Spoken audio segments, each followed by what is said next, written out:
అమ్మా నాగదేవత నాగదేవత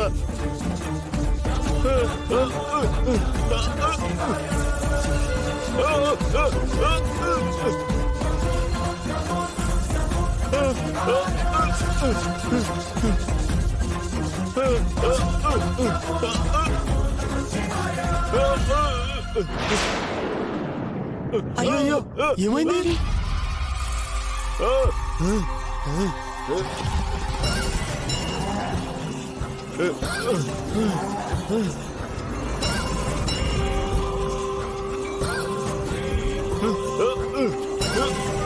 ఏమైంది దుర్గి? అసలు ఏమైంది?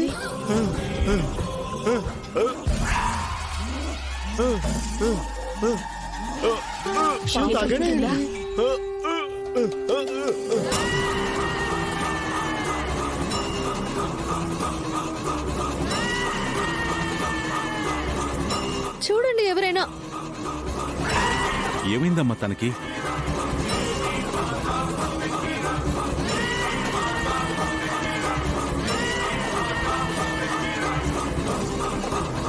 చూడండి ఒకసారి చూడండి. చనిపోయాడయ్యా. చచ్చిపోయాడా? ఎలా అమ్మా? అసలు ఏమైందో ఏంటో.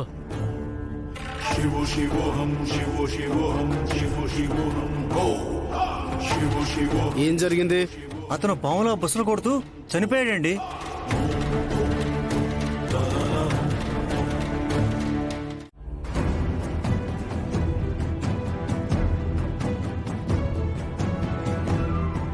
వదినా వదినా, చెప్పు శివయ్య. మన తూర్పు పొలం కౌలు డబ్బులు వచ్చాయి. అలాగా? అమ్మా,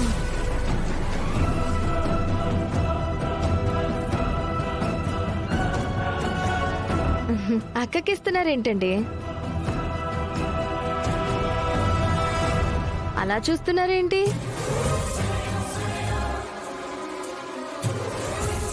ఎన్నాళ్ళు ఆస్తి వీళ్ల పేరు మీద ఉండేది కాబట్టి ప్రతి రూపాయి వీళ్ల చేతి మీదకి పోయేది. మనకేమన్నా కావాలంటే చెయ్యి చాచి అడుక్కోవాల్సి వచ్చేది.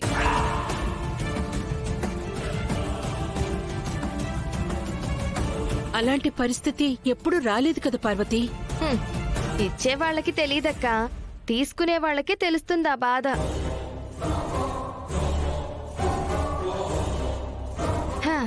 ఇప్పుడు ఈ ఆస్తంతా మనదేనండి. ఇప్పుడు ఈ డబ్బులు మీరు ఇవ్వాల్సింది నాకు.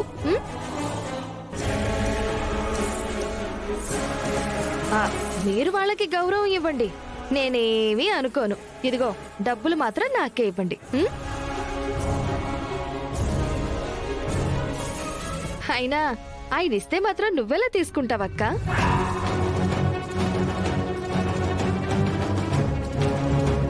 అయినా కరెక్ట్ గా ఇచ్చారో లేదో లెక్క చూసుకోవాలి. రండి,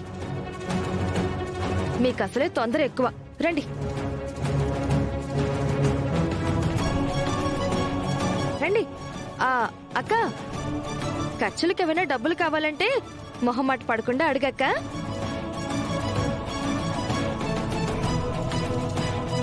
రండి రండి, లెక్క చూసుకోవాలి. పదండి.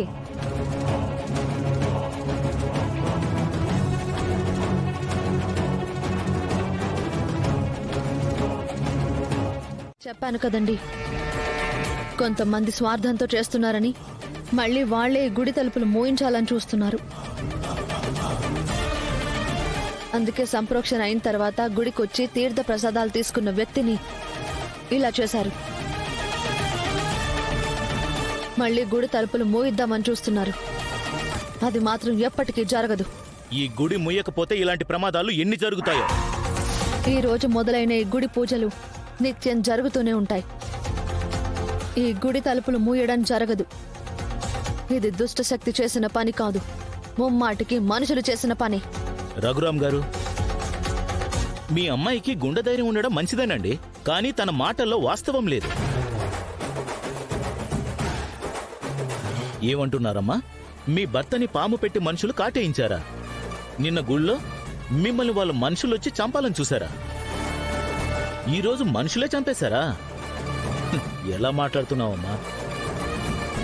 నీకు భర్తని పామెందుకు కాటేసిందో తెలియకపోవచ్చు, నిన్ను ఎవడు చంపాలని చూశాడో తెలియకపోవచ్చు, కానీ ఈరోజు వీళ్ళందరి ముందు పాములా బుసలు కొడుతూ నురుగులు కక్కి చచ్చిపోయాడు.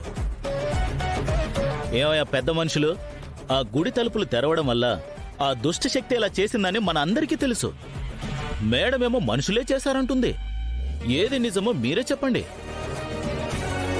వాణ్ణి చంపింది మనుషులా? లేదు లేదు లేదు. ఇంతమంది ప్రత్యక్షంగా చూసిన వాళ్ళే చెప్తుంటే నువ్వు వాళ్ళ మాటలు తోసిపుచ్చుతున్నావేంటమ్మా? లేదండి, ఇది ముమ్మాటికి మనుషులు చేసిందని నేను నిరూపిస్తాను. నాన్న, నా మాట నమ్మండి, నన్ను నమ్మండి. నేను మీ అందరి క్షేమం కోసం ఇవన్నీ చేస్తున్నాను. ఇక్కడ మనుషులు ప్రాణాలు పోతుంటే మా క్షేమం అంటే ఏంటమ్మా? పోవండి, మీరెవ్వరూ భయపడకండి. ధైర్యమే మిమ్మల్ని బ్రతికిస్తుంది. ఇప్పుడు చనిపోయినోడే మా అందరికంటే ధైర్యస్తుడు. వాడే చిటుక్కుని పోయాడంటే మా ప్రాణాల మీద మాకు భయం పుట్టుకొస్తుంది. లేదండి, ఇదంతా మనుషుల పనని నేను నిరూపిస్తాను. రామలక్ష్మి గారి మాటలను కూడా గౌరవిద్దాం. నిరూపిస్తానంటుంది కదా. ఏ దుష్టశక్తి లేదు, ఇది మనుషులే చేశారంటున్నావు కదమ్మా, నిరూపించు. మా ఊరి వారి ప్రాణాన్ని పణంగా పెట్టలేం. ఇంతటితో ఆపేయండి. ఈ మేడం గారి మాటల్ని గౌరవిద్దాం. నిరూపిస్తానంటుంది కదా. ఏ దుష్టశక్తి లేదు, ఇది మనుషులు చేసిందని అంటున్నావు కదా, నిరూపించు. నిరూపిస్తాను. నాకు కొంచెం టైం కావాలి. ఈలోపు ఎన్ని ప్రాణాలు పోతాయో. అప్పలరాజు గారు,